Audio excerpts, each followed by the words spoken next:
ప్రియమైన దేవుని పిల్లలారా, ప్రభువైన యేసుక్రీస్తు వారి పేరట మీ అందరికీ వందనాలు.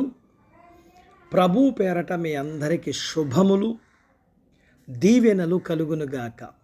ఈ ఉదయకాలం పరిశుద్ధ గ్రంథము నుండి దేవుని వాక్యాన్ని చదువుకుందాం. కీర్తనలో 84వ కీర్తన 11వ వచనాన్ని చదువుకుందాం. యథార్థంగా ప్రవర్తించు వారికి ఆయన ఏ మేలు చేయక మానడు. దేవుడు తన మాటలు మన కొరకు దీవించునుగాక. ఆమేన్. ప్రియమైన దేవుని పిల్లలారా, సంతోషం కలిగించే చాలా విషయాలు ఆయన మనకు ఇవ్వకుండా ఆపు చేయవచ్చు, కానీ మేలు కలిగించే ఏ విషయాన్ని కూడా మనకు ఇవ్వక మానడు. మనకు నిజంగా ఏది అవసరమో సరిగ్గా గుర్తించగలిగిన వాడు ఆయనే. కొన్ని విషయాలు నిశ్చయంగా మనకు మేలు కలిగించేవి, వాటిని తప్పకుండా మన ప్రభువైన యేసుక్రీస్తు వారిని అడిగి పొందాలి. పరిశుద్ధత అనేది మనకు చాలా మేలు కలిగించే విషయం.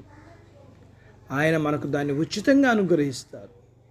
దుష్ట ఆలోచనల మీద, కోపతాపాల మీద, చెడు అలవాట్ల మీద ఆయన మనకు విజయం అనుగ్రహిస్తారు. ఇది కూడా మనకు గొప్ప మేలు కలిగించే విషయం. ఆయన వాటిని మనకు సంతోషంగా అనుగ్రహిస్తారు. కాబట్టి అవి లేకుండా మనం ఉండకూడదు.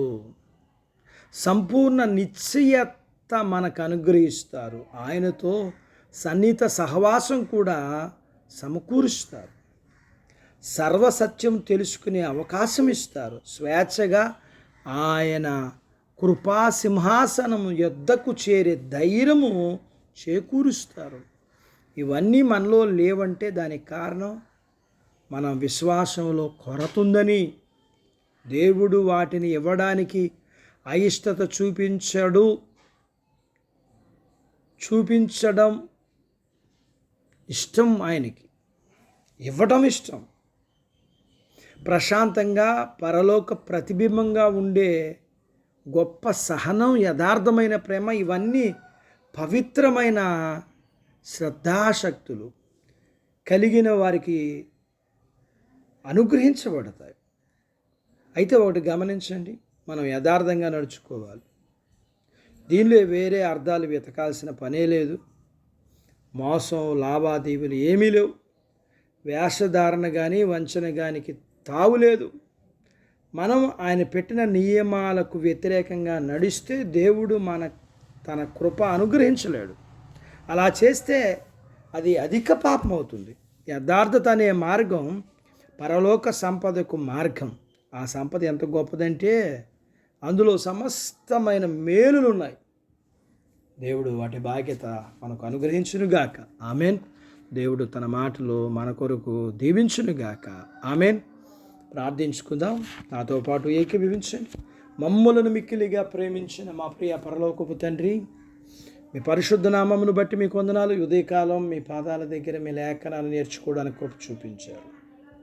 నేర్చుకున్న లేఖనపు సత్య ప్రకారం మేము యథార్థంగా ఉన్నప్పుడు మాకు మీరు సిద్ధపరిచిన మేలులన్నీ మేము పొందుకోగలుగుతాం. మేము వేషధారులుగా ఉన్నప్పుడు మా జీవితంలో మేము మీరు సిద్ధపరిచిన ఆశీర్వాదాలు పొందుకోలేము. అందుచేత మేము మా జీవితంలో యథార్థత అనే మార్గాన్ని కలిగి పరలోకము సంపద అంతటినీ పొందుకునే బాధ్యత ఇవ్వండి. మేము యథార్థతను ప్రేమించేవారిగా, యథార్థత గురించి ప్రయాసపడేవారిగా ఉండగలగటానికి మీరు కృప చూపించండి. ఈ విషయాల్లో మేము మీ మీద ఆధారపడి మీ దగ్గర అడిగి మీ సహాయం చేత మేము వాటిని పొందుకుని మేము దీవింపబడటానికి కృప చూపించండి. మీ పిల్లలను మీరు దీవించండి. చిన్న బిడ్డలను, యవనస్తులను, వృద్ధులను, స్త్రీలను, పురుషులను దీవించి వారి చదువులు, ఆరోగ్యాలు, ఉద్యోగ ప్రయత్నాల్లో విజయాలు ఇవ్వండి. ఉద్యోగాలలో ప్రమోషన్స్ ఇవ్వండి. చేతి పనులు, వ్యాపారాలు, పొలాలు, పశువులు దీవించండి. వివాహాలు కాని వారికి అవటాకి, గర్భఫలములు లేకున్న వారికి ఇమ్మని, గర్భఫలములు కలిగిన వారికి సుఖమైన ప్రసూతి ఇమ్మని, ప్రసూతి అయిన తల్లి పిల్లలకు ఆరోగ్యాలు ఇమ్మని, మీ పిల్లల అవసరాలు తీర్చండి. మీ పిల్లల సమస్యల నుంచి విడిపించండి. మీ పిల్లలకున్న బలహీనతను స్వస్థపరచండి. మీ పిల్లల్ని మీరు దీవించండి. మీరు సిద్ధపరిచిన పరలోకపు భూ సంబంధమైన దీవెనకు పాత్రులుగా చేయమని యేసు ప్రభు వారి పేరట స్తుతించి ప్రార్థించి అడిగినవన్నీ పొందుకుని ఉన్నాము తండ్రి. ఆమెన్. దేవుడు మిమ్మల్ని దీవించునుగాక. ఆమెన్.